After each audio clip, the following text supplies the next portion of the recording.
It was an ordinary afternoon in a quiet neighborhood when 8-year-old Jamal found himself facing an unimaginable situation that would change his life forever. His mother, Keisha, a vibrant and loving woman expecting her second child, had been preparing lunch in the kitchen while Jamal played with his toy cars nearby. Everything seemed perfectly normal until a sudden gasp from Keisha shattered the calm. Jamal turned around to see her clutching her stomach, her face contorted with pain. She tried to steady herself against the counter, but collapsed onto the couch, her breathing heavy and uneven. The sight of his mother struggling sent a wave of panic through Jamal, but he knew he had to act quickly. Without wasting a second, Jamal grabbed the phone and dialed 911, his small hands trembling as he pressed the buttons. He had learned in school that in emergencies, help was just one call away. As the phone rang, he whispered to himself, "Please pick up, please pick up." When the operator finally answered, Jamal felt a sliver of hope. He explained the situation as clearly as his young mind could manage, his voice quivering with fear. "My mom is hurt. She's pregnant, and she's in a lot of pain. Please send help." But the response he received was far from what he expected. The operator on the other end sounded cold, almost dismissive. "Calm down, kid. Where are your parents?" the woman asked, her tone laced with irritation. Jamal stammered, "It's just me and my mom. She's on the couch, and she can't move. Please, we need an ambulance." Instead of springing into action, the operator sighed loudly, as if Jamal's call was an inconvenience. "Look, I need you to stop being dramatic. Are you sure this is an emergency?" she asked, her words sharp and uncaring. Jamal's heart sank. He felt the weight of his mother's life resting squarely on his tiny shoulders.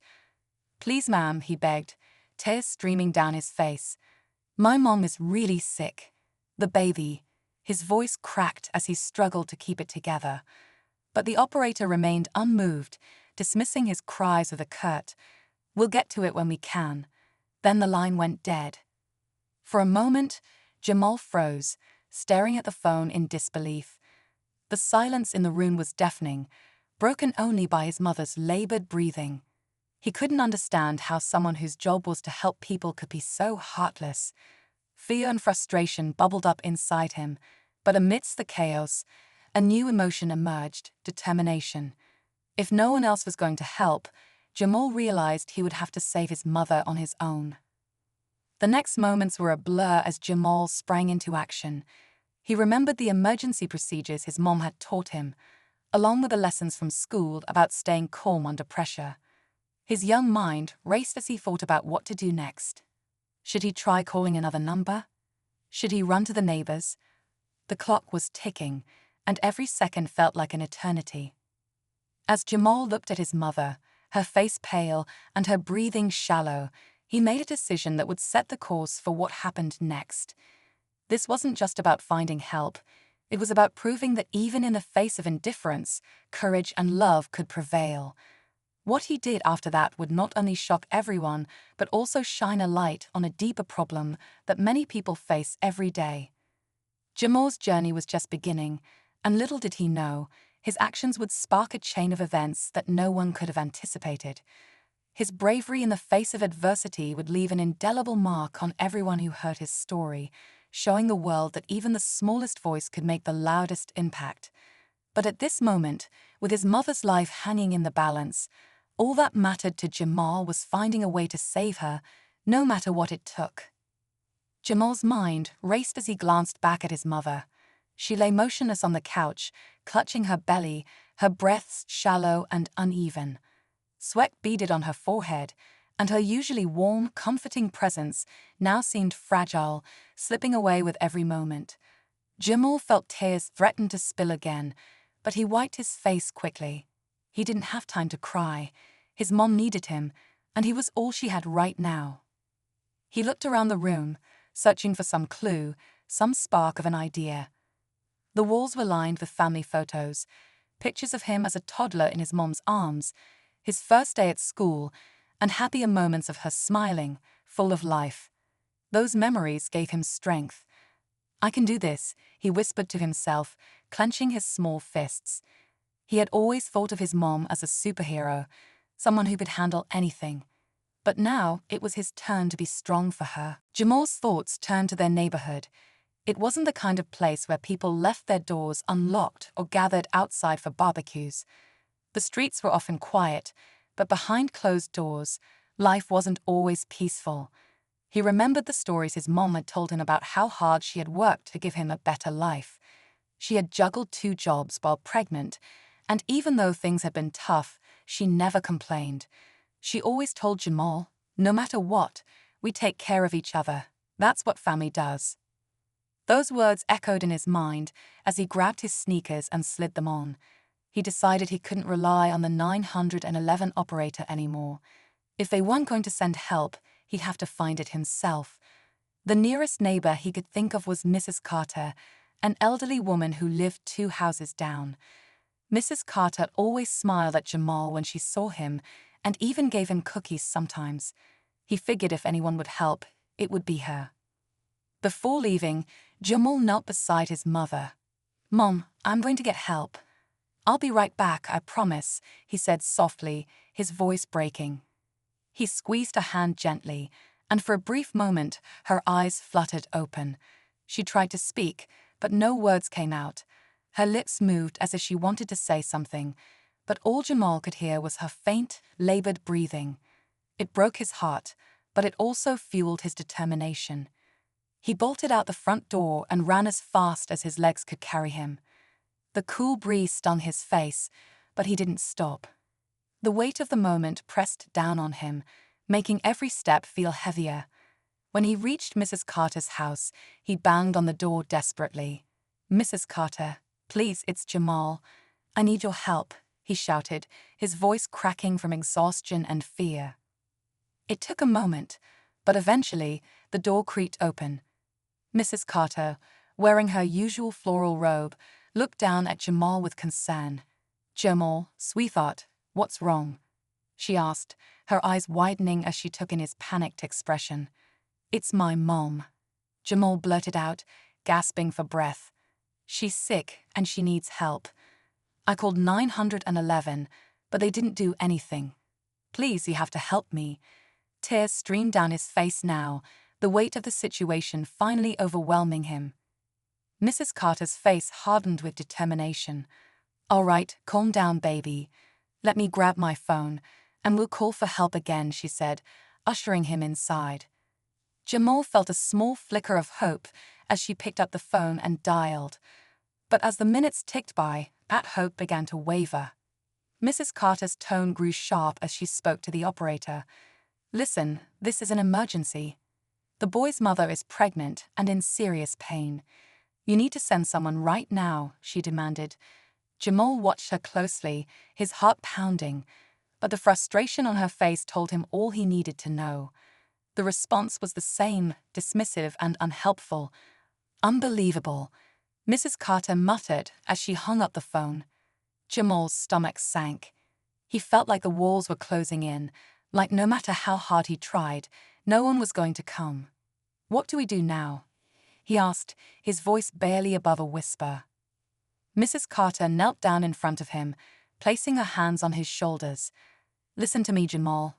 We're not giving up. Your mom is strong, but she needs us to act quickly.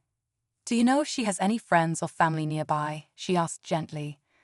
Jamal shook his head. His mom's closest friend, Auntie Lisa, lived in another state, and they didn't have any other family in town. It was just the 2 of them. He looked at Mrs. Carter, his eyes pleading. "Please, we have to do something. I can't lose her." Mrs. Carter nodded firmly. "Then we'll do this ourselves. I'll get my car, and we'll take her to the hospital. You go back home and stay with your mom until I pull up, all right?" she instructed. Jamal nodded and took off, running back to his house, his heart pounding with urgency. When he got home, he found his mom still lying on the couch, her condition seemingly worse. Her breaths were shallow, and her face was pale. "Mom, hold on," he said, his voice trembling. He grabbed a blanket and gently placed it over her, trying to keep her comfortable. "Help is coming. "Just hold on a little longer," he whispered, though he wasn't sure if she could even hear him. Minutes later, the sound of a car engine outside made Jamal's heart leap. He rushed to the door and saw Mrs. Carter pulling up in her old sedan. "Come on, Jamal.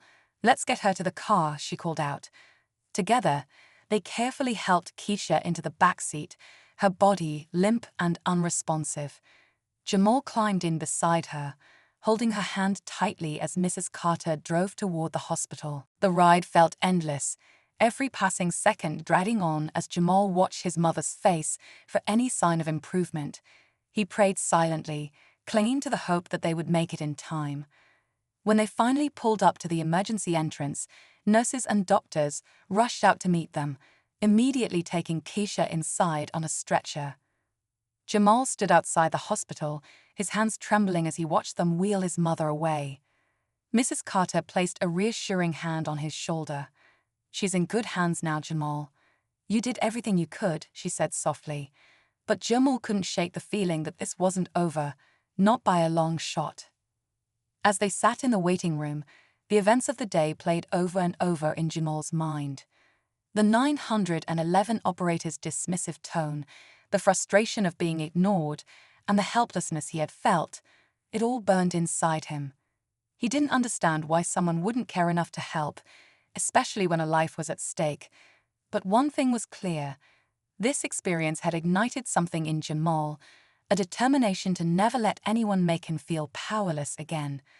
What he didn't know was that his actions today would set off a ripple effect far beyond anything he could have imagined. Hours passed in the hospital waiting room, each minute stretching endlessly. Jamal sat on one of the cold, hard chairs, his legs swinging nervously as he clutched Mrs. Carter's hand. The sterile smell of disinfectant filled the air, and the soft hum of distant conversations from nurses and other families barely registered in his ears. His mind was somewhere else, replaying every detail of the day. He couldn't stop wondering why no one at 911 had cared enough to help. The thought burned in his chest, a mix of confusion and anger swirling inside him. It didn't make sense. Why wouldn't they listen to a child begging for his mother's life? Mrs. Carter, sitting quietly beside him, tried her best to reassure him. Every now and then, she squeezed his hand and offered a soft, "She's going to be okay, sweetheart." But even she seemed worried. Her face, usually so calm and kind, now carried lines of tension. She kept glancing at the entrance to the emergency area, as if willing a doctor to walk through with good news. Jamal noticed it but didn't say anything. He could tell she was trying to stay strong for him, and he appreciated it more than words could express. The room was filled with other families waiting for news about their loved ones, each lost in their own world of worry. Jamal's gaze wandered to a little girl sitting across from him. She was clutching a teddy bear tightly, her eyes wide and full of fear as her parents whispered to each other. He wondered what her story was, what had brought her family here tonight. For a brief moment, he felt a strange connection to her, a shared sense of helplessness. But his thoughts always circled back to his mom.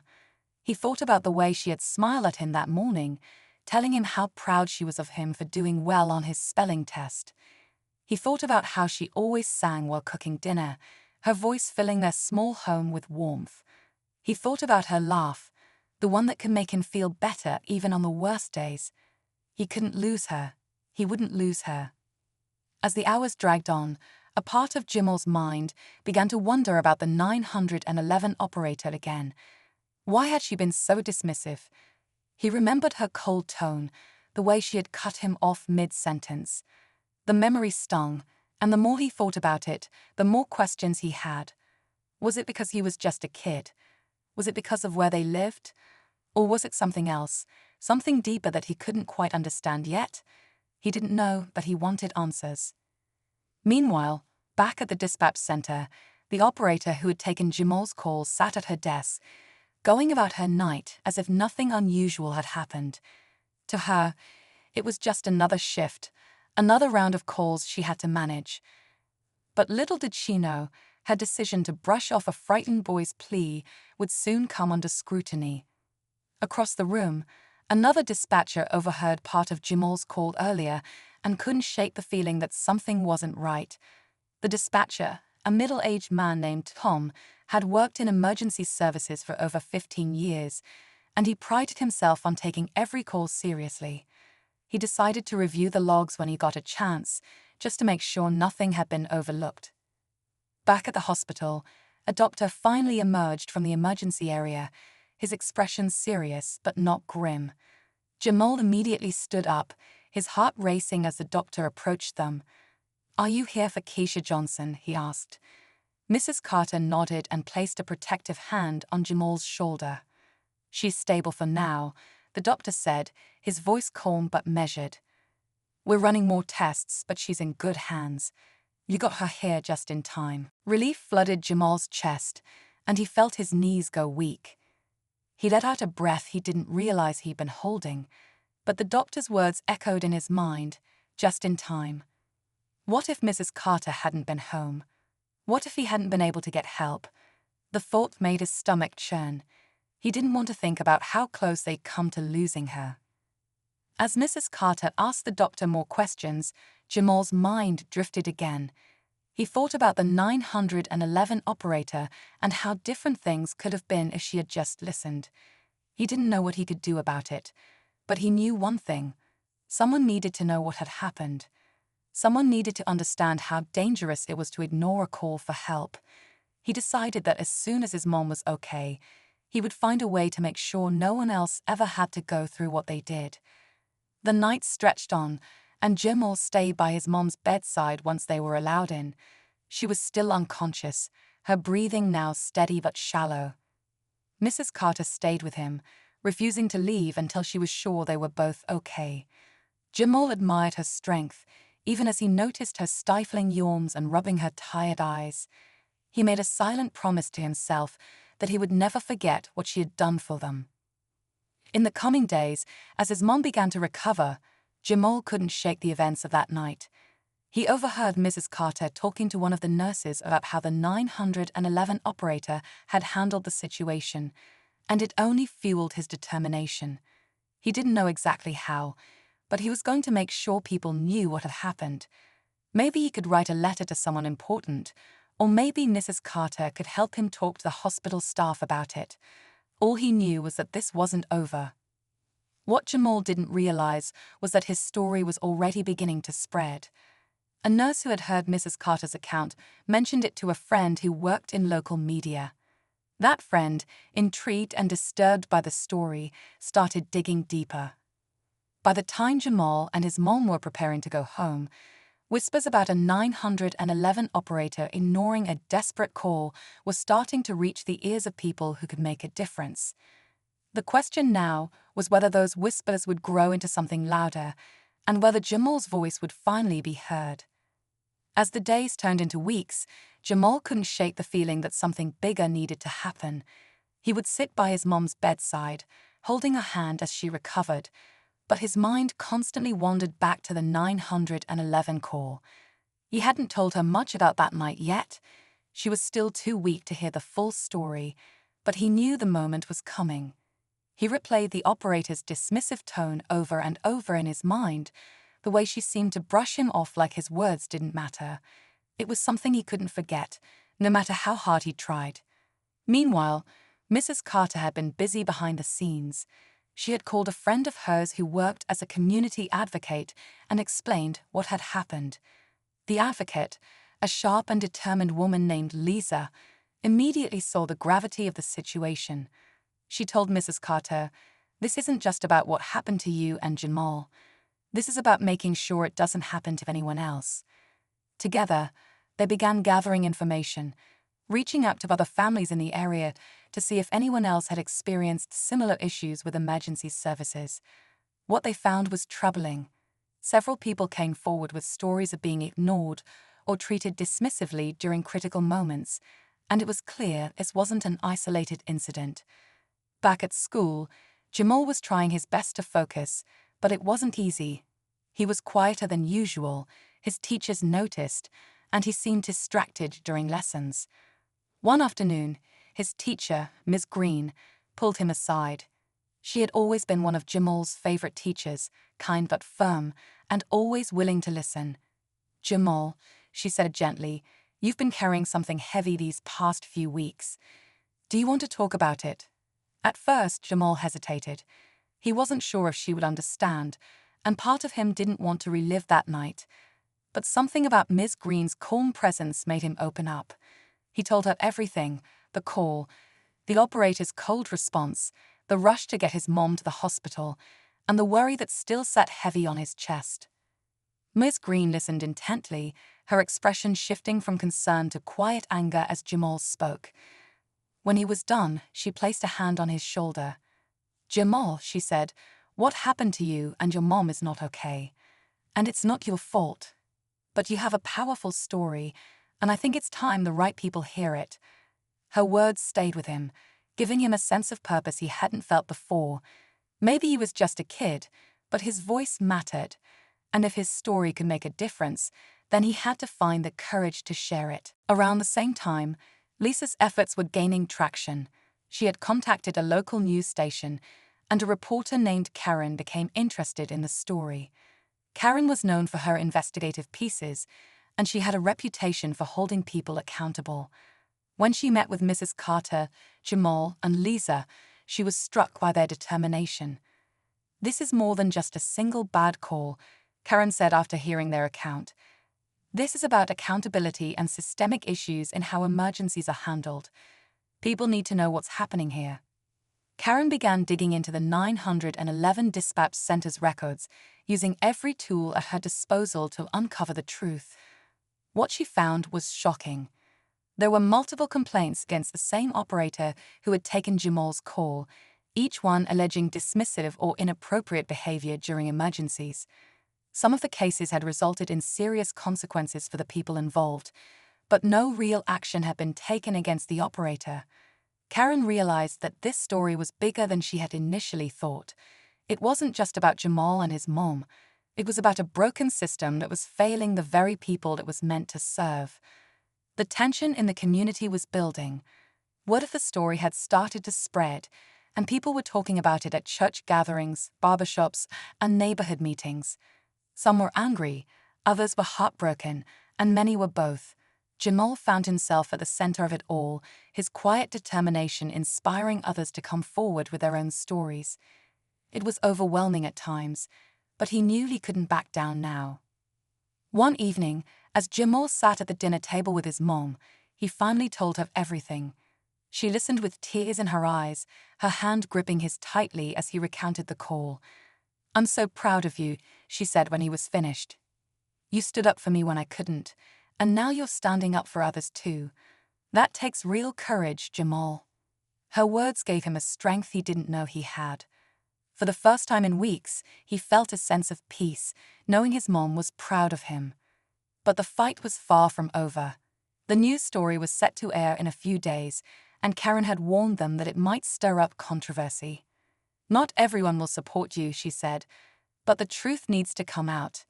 Jamal and his mom braced themselves for what was to come, knowing they were stepping into uncharted territory. The anticipation was almost unbearable, each day bringing them closer to the moment when the world would finally hear their story. On the night the story aired, Jamal and his mom sat on the couch together, surrounded by Mrs. Carter and a few close friends. The room was silent as Karen's voice filled the air, recounting Jamal's call, the operator's response, and the larger issues at play. As the segment unfolded, Jamal felt a mix of emotions: nervousness, pride, and a lingering sense of anger at what had happened. But most of all, he felt hopeful. This was their chance to make a difference, to ensure that no one else would ever be ignored in their moment of need. As the story ended, the phone started ringing. Friends, neighbors, and even strangers were calling to offer their support. Social media lit up with reactions, many people expressing outrage and demanding answers. But amidst the chaos, a new question began to emerge. What would happen next? The tension in the air was palpable, and everyone knew the story was far from over. Jamal had taken the first step, but the fight for justice was just beginning. As the phone calls and messages continued to pour in, Jamal and his mom felt an overwhelming mix of emotions. The outpouring of support from their community was heartwarming, but it was also clear that not everyone shared their perspective. Negative comments began to surface online, with some accusing Jamal of exaggerating the details of the 911 call or questioning the validity of their experience. It was painful to read, especially for Jamal, who had poured his heart into telling the truth. His mom reminded him to focus on the positive and the real purpose behind sharing their story, but the negativity lingered in the back of his mind. Then, just as the story seemed to be gaining traction, a shocking revelation came to light. Karen, the reporter, had continued her investigation into the 911 operator who handled Jamal's call. In her search for answers, she uncovered an internal memo from the dispatch center that indicated the operator had been the subject of multiple complaints over the past few years. What made this discovery even more alarming was that the memo also revealed that higher-ups in the department were aware of the complaints but had taken little action to address them. Instead, they had opted to cover them up, fearing public backlash and damage to the department's reputation. When Karen brought this information to Jamal's family, the gravity of the situation sank in. This wasn't just about a single operator, it was about a system that had failed to hold its own accountable. Lisa, the community advocate, was furious when she heard the news. "This changes everything," she said. "We're not just fighting for justice for Jamal and his mom. We're fighting to expose a culture of negligence that's putting lives at risk." The discovery of the memo added a new layer of tension to the story, and it quickly became clear that the stakes were higher than anyone had imagined. Karen decided to include this new information in a follow-up segment, but before it could air, the dispatch center issued a public statement. In it, they acknowledged the memo's existence, but claimed it had been taken out of context. They also announced that the operator in question had been placed on administrative leave pending an internal review. The statement only fueled the fire. People began to question how many other cases might have been swept under the rug and whether there were systemic issues at play beyond what had already been uncovered. Protests began to form outside the dispatch center, with community members demanding transparency and accountability. Jamal and his mom watched the events unfold from their living room, feeling a strange mix of pride and anxiety. They had wanted to make a difference, but they hadn't anticipated how quickly things would escalate. Amid all this, Jamal received an unexpected visitor. It was Ms. Green, his teacher, who had played such a pivotal role in encouraging him to speak out. She looked serious as she sat down at the kitchen table with him and his mom. "Jamal," she began, "there's something you need to know. I've been contacted by a few parents whose children had similar experiences with 911 operators. They've asked if you'd be willing to meet with them and share your story." Jamal hesitated. He was just starting to come to terms with everything that had happened, and the idea of reliving it in front of strangers was daunting. But then he thought about the families who might be suffering in silence, afraid to come forward. He nodded slowly. "If it'll help, I'll do it." The meeting was set for the following weekend at a local community center. When Jamal and his mom arrived, they were surprised to find a larger crowd than expected. Word had spread, and dozens of families had shown up to share their stories. Some spoke about calls that had been ignored, while others described delayed responses that had led to tragic outcomes. Each story was more heartbreaking than the last, and as Jamal listened, he realized just how widespread the problem was. One story in particular stood out to him. A woman named Angela recounted how she had called 911 when her elderly father collapsed at home. The operator on the line had dismissed her concerns, insisting that it didn't sound like an emergency. By the time paramedics arrived, it was too late. Angela's father had passed away.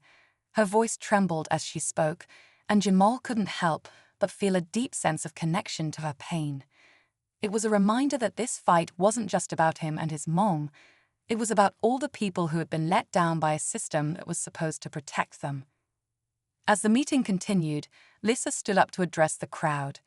She outlined a plan to push for a full investigation into the dispatch center's practices and to demand policy changes to prevent future tragedies. "This isn't just about pointing fingers," she said. "It's about ensuring that every call for help is treated with the urgency and care it deserves. We owe that to ourselves, to our families, and to our community." Jamal felt a renewed sense of purpose as he listened to Lisa's words. He realized that their fight was far from over, but he also knew they weren't alone. The room was filled with people who were ready to stand up for what was right, and that gave him hope. But just as the meeting was wrapping up, something unexpected happened. A man in a suit entered the room, flanked by two others who looked like they were from law enforcement. The room fell silent as he introduced himself as a representative from the mayor's office.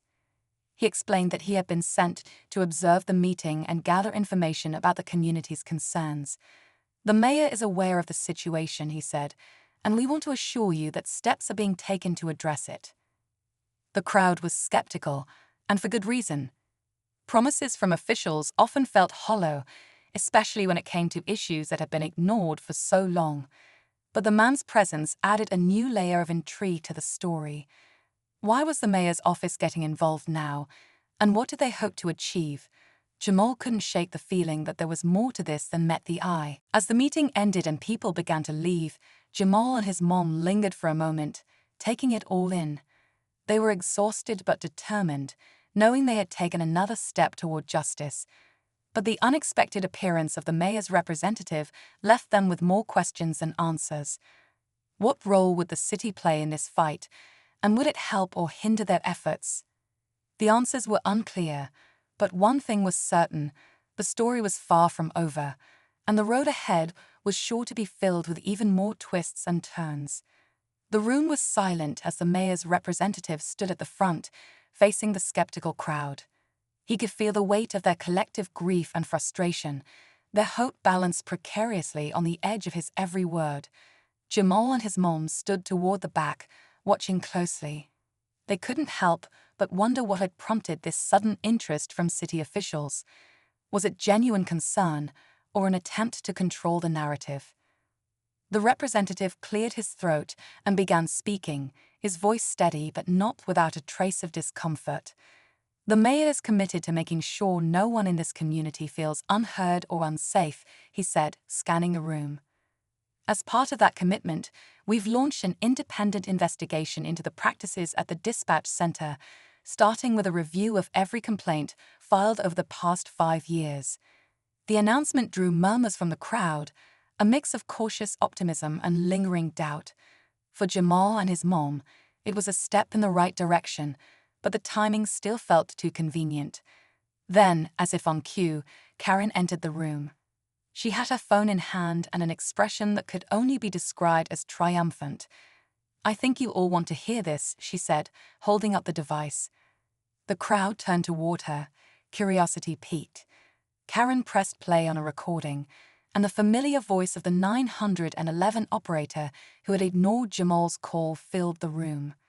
It wasn't just the dismissive tone that was shocking, it was what came next. In the recording, the operator could be heard speaking to someone in the background, mocking Jamal's plea for help and making comments that revealed not just negligence, but a disturbing bias. Another one of those calls, the operator had said, "Probably not even serious." The room erupted in outrage as the implications of the recording sank in. This wasn't just incompetence, it was willful disregard, rooted in prejudice. The mayor's representative looked visibly shaken as the recording played. He quickly assured the crowd that the operator had already been suspended, but the damage was done. The recording was irrefutable proof of the systemic issues many had suspected but couldn't fully prove until now. Jamal's mom squeezed his hand, her eyes brimming with tears. "You did this," she whispered to him. "You made them listen." But just when it seemed the climax had reached its peak, Karen revealed one final twist. "This isn't the only recording," she said, her voice firm. "There are more. Multiple operators, multiple incidents, all captured on tape." The room froze. It was a revelation that changed everything. This wasn't about a single bad actor. It was a widespread problem, hidden in plain sight. The mayor's representative asked to meet with Karen privately, but the crowd wasn't ready to disperse. People began sharing their own experiences, their voices rising in a chorus of pain and anger. For Jamal, it was a surreal moment. He had never imagined that his decision to call 911 and his bravery in speaking out would lead to this, a community united in demanding change. As the evening wore on, Lisa took the floor. "We've been heard, but this fight isn't over," she said, her voice resolute. "We need to keep pushing, keep holding them accountable. This isn't just about fixing the dispatch center. It's about building a system that serves everyone with dignity and respect." The crowd erupted in applause, their determination renewed. In the days that followed, the story dominated headlines. The recordings went viral, sparking outrage across the country.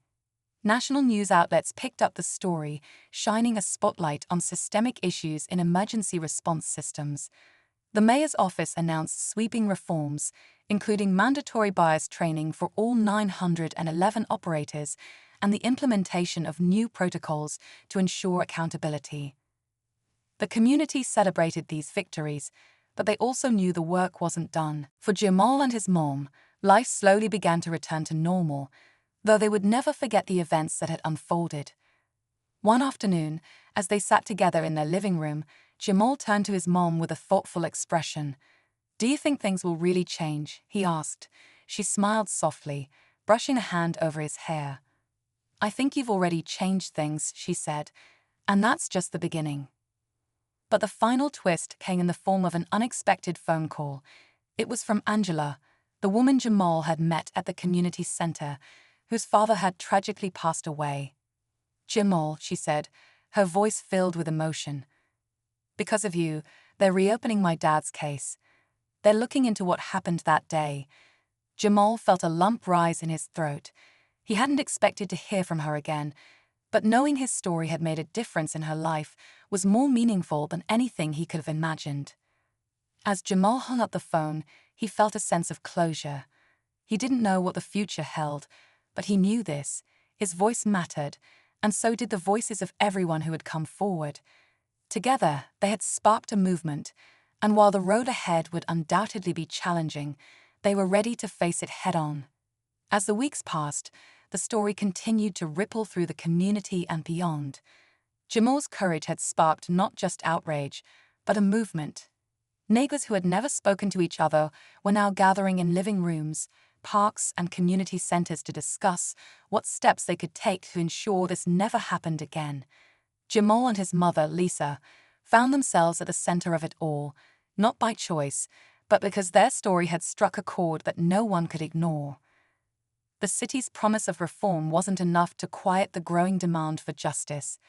Karen, who had been instrumental in exposing the recordings, worked with local activists to ensure the community's voice remained loud and clear. She organized meetings with city officials, keeping the pressure on to see real change. It was during one of these meetings that Jamal spoke again, this time to a crowd much larger than the one at the community center. His small frame seemed to hold the weight of 1,000 stories as he stood at the podium. He spoke not just about what happened to his mom, but about what it felt like to be dismissed, to be told his voice didn't matter. He ended with a plea that no one else, especially no other child, should ever feel the same. The recordings Karen had uncovered turned out to be even more damning than anyone had expected. They revealed a pattern of neglect and bias that went back years. The city had no choice but to act swiftly. The head of the 911 dispatch center resigned, and several operators were fired. A task force was established to implement sweeping reforms, and for the first time, the community was invited to be a part of the process. Jamal's mother was asked to serve as a community liaison, a role she accepted with a mix of pride and humility. She knew the fight wasn't over, but she was determined to see it through. Angela, the woman whose father's case had been reopened, became a close family friend. She often visited Jamal and his mom, sharing updates on her journey for justice. Her father's case revealed similar patterns of neglect in emergency response, and Angela found solace in knowing that her father's story was finally being heard. Together, she and Lisa began advocating for other families who had been affected by systemic failures, using their voices to amplify those who had been silenced. Jamal, meanwhile, adjusted to his newfound role as an advocate. He returned to school, but his days were far from normal.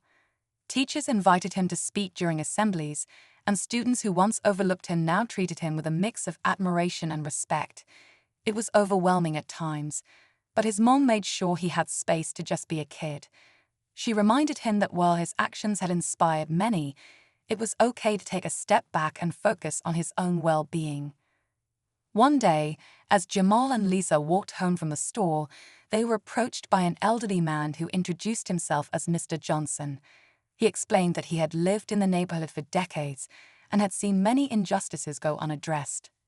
"I want you to know," he said, looking directly at Jamal, "that what you did matters. You didn't just stand up for your mom, you stood up for all of us." Jamal nodded, his heart swelling with a mix of pride and responsibility. Moments like these reminded him why he had made that call in the first place, why he had refused to give up even when the operator dismissed him. As the months turned into a year, the changes became more tangible. New operators were hired, and the city implemented rigorous training programs to ensure they were equipped to handle every call with the urgency and empathy it deserved. Regular audits were put in place to monitor the dispatch center, and a civilian oversight committee was established to maintain transparency. Lisa attended the committee's first meeting, sitting alongside neighbors and officials who were finally working together to build a better system. Despite the progress, there were still moments of doubt and frustration. Change didn't come easily, and there were days when it felt like an uphill battle. But every time Jamal or his mom felt disheartened, they thought back to the night it all began. They remembered the fear, the uncertainty, and the moment Jamal decided he wouldn't let anyone ignore his mom's life. That memory fueled them, pushing them to keep going, to keep fighting for a world where no one would have to face what they did. One evening, as the sun dipped below the horizon, Jamal and his mom sat on their porch, reflecting on everything that had happened. "Do you think it's really over?" Jamal asked, his voice tinged with both hope and apprehension. Lisa thought for a moment before replying. "I don't think it's ever truly over," she said. "But I do think we've made a difference. And sometimes that's all you can do, plant a seed and hope it grows." Jamal nodded, understanding in a way that was far beyond his years. He looked out at the street, where kids were playing and neighbors were chatting, and felt a sense of peace he hadn't felt in a long time. For the first time, he allowed himself to believe that maybe, just maybe, things would be okay. The story of Jamal and his mom became a symbol of resilience and the power of a single voice.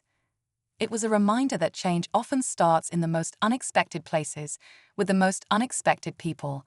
And while their journey wasn't over, they had shown the world what could happen when someone refuses to stay silent. Jamal didn't set out to be a hero. He was just a boy who loved his mom. But in standing up for her, he ended up standing up for so much more. And that, in the end, made all the difference.